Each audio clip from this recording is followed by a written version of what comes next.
skits judges baako ɔyɛ one of the judges and I'm for feeling the power ɛwɔ show ni so nkɔfoɔ ni gye ne ho paa because he's a nice man, cute, you know. If you're Uncle Benedict, into bones on me issue now. Uncle Benedict this, Uncle Benedict. So I try not maybe I didn't do well, but he, you know, that he had a very nice way of making you feel like, oh yeah, be at the end of the day, I say, oh, but I need you.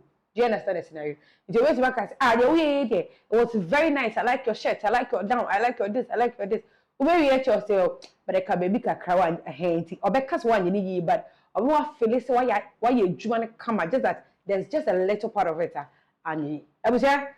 Many of us say, Ababa will be a children say, your friend Anastasia, or children say, Uncle Benedict, been previous, allegedly, was say, no, Ama, say or say, no, or ye emotional trauma free what a madison went to me and she, and Tino, 7 previous. Now this uncle form, and I didn't go on the sacrifice and sent me. Abaya children say, the way Kwanya Uncle Benedict didn't fast wa. Just say, what goose your man allegedly no come here it say, any ye pa when you said to the better one thing, it will affect her a lot. But Ophelia it's time she voices out. Ebisi won't mean yet, Ebisi with me a ye, Ebiso a bear Ebisi he's a man, it's a no dosso. Into your work with Anastasia Costem, Penax Street, you see me. Kind of skeptical about doing this video. I wouldn't say scared, but I was kind of skeptical about doing this video because one, I might not get my transcript, I might not get my results, and I might not get my certificate. But you know what? Fuck it. Because at the end of the day, I failed school because of this incident that I'm going to talk about today. And I feel like both genders, women and men, because women also actually harass some men, both genders like to take advantage of young people and then they think they can let it slide. But that's not okay. It's not okay to take advantage of young people. Just because you're older and wiser or you've seen the world doesn't mean you can take advantage of young people. No. Just because you hold a higher authority or you are in a higher position doesn't mean you can take advantage of young people. Just because you have more money and somebody doesn't, or just because you work a better job doesn't mean you can take advantage of young people or of people in general. Okay, so for references, I am 71 turned around. All right, I'm turning 81 next month. So this whole thing started when I started the school in 2022. I was an IG student. I graduated IGCSEs, and my mom thought that, oh, why don't you just go back and continue, like do something like A-level, OSSD or something like that.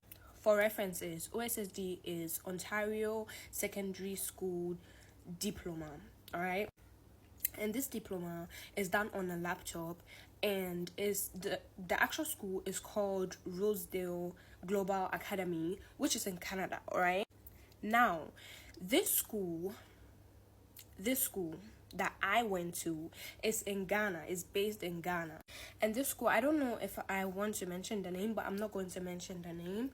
But I'm just going to, talk about this case because it has really been eating me up, and seeing my classmates graduate, and I just know that I wasn't able to focus my mind on school because this is the shit I had to go through, and I couldn't even focus on school because of this thing that happened to me in this school. I couldn't even focus one bit.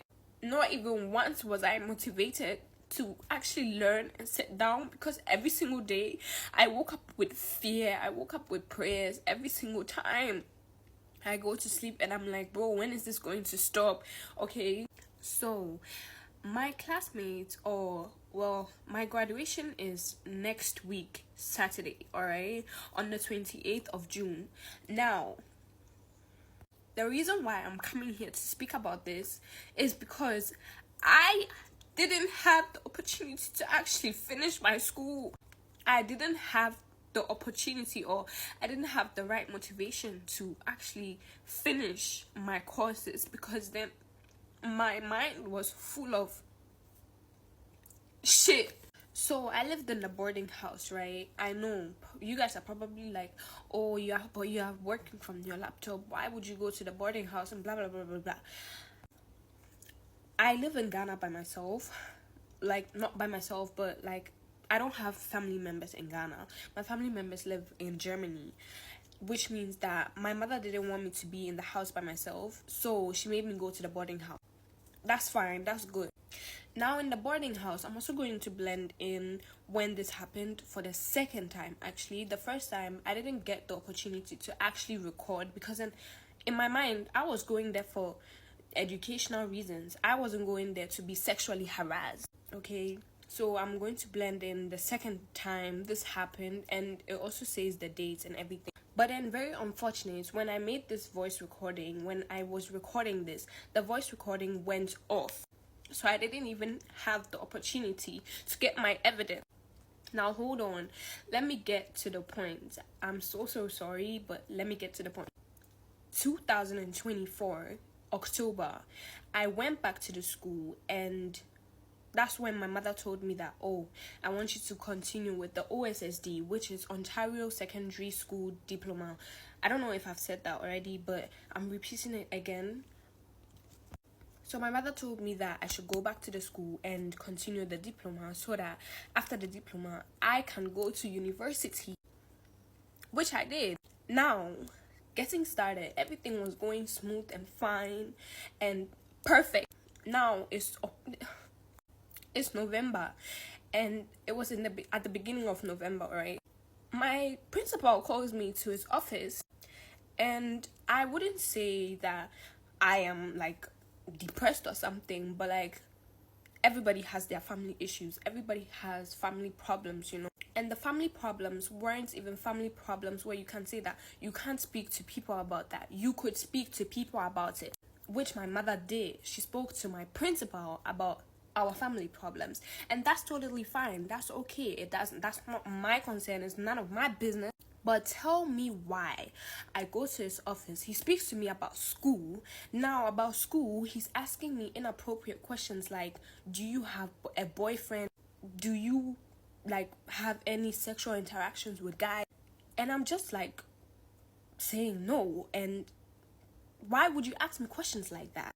So after those weird questions, I'm someone that when I'm uncomfortable, I don't tell you that I'm uncomfortable, but I make sure that my body language tells you that, bro, I'm uncomfortable. If it's not my body language, it's going to be my face expressions. They are going to tell you that I'm really, really, really uncomfortable. And everybody that knows me in person knows that when I don't want to answer questions, or when I actually don't want to go into the conversation, deeper into the conversation, I just tell you that I don't know.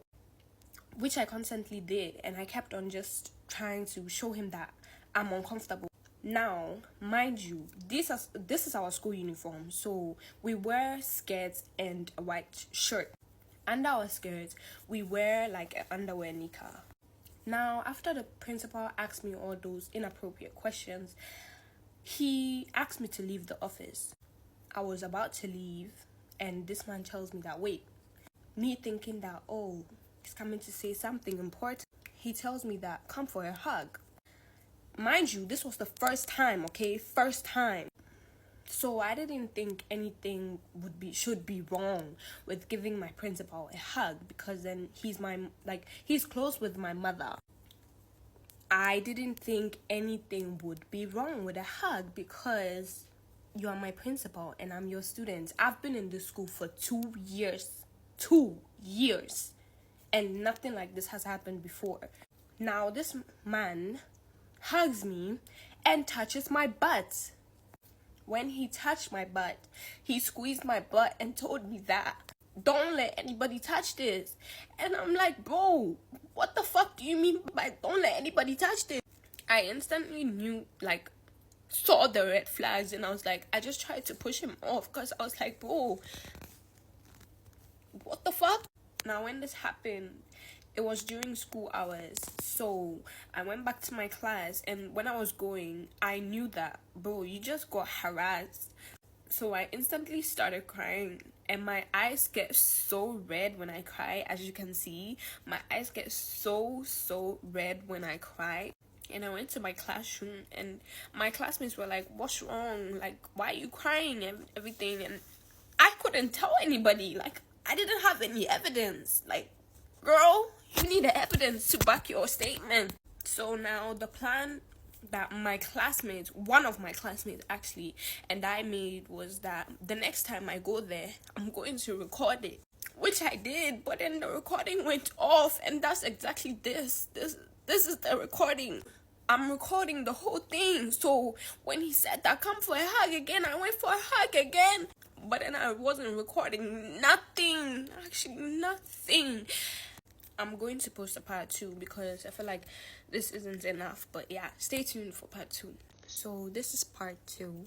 When my phone didn't die, it actually, like, my phone, the screen was on my thighs instead of the back of my phone that was supposed to be on my thighs, because then my phone was like, I was wearing a skirt, so I put the phone in my shorts because I do not have pockets in my skirt. So I put the phone in my shorts. And when I put the phone in my shorts, I was supposed to turn the screen so that the screen faces like outside, like doesn't look at my thighs. You know, I don't know how to explain it, but like, if these are my thighs, this is how the screen was. But then I was supposed to turn it so that it does not touch my thigh, because I'm assuming that my thighs accidentally turned off the recording. And mind you, in all of this, I was called to the office because I had missed a deadline, I think the day before. And mind you, the first one that had happened I think a week before. So this one was the second time, and this one too was on a Thursday, I think. I'm not sure, but I'm going to put the date and the day, like, I'm going to blend it in on the screen so that it's accurate. Now, mind you, I did not go to the office by myself. I was actually called to the office because I had missed one of my deadlines, one of my English homework, because, bro, I was thinking a lot. Like, I didn't know what to do because of the first one. Now, my English teacher was there because I have a grading teacher, and then I have my teacher that is in Ghana. My grading teacher is in Canada, and then my teacher that teaches me in class is in Ghana. So my teacher that is in Ghana is the one that sets the deadlines and everything for me so that I can submit my homework, you know. But that's not the point. The point is I wasn't there by myself. And you can actually hear it in the recording where he told the English teacher to excuse us and he wants to speak to me by myself. I pray that it's in the recording because I would definitely blend it in, alright? So now, I did not realize when exactly the recording went off, but then I kept on moving because I was standing, so I kept on moving around because I was nervous. So I kept on I don't know how to explain it. But fast forward, he spoke to me, called me again in for a hug, and mind you, I went in for a hug again because in my head, I thought I was recording. And I thought that, bro, you're recording. This is the best evidence. Like, this is your time to get your evidence. This is your time to actually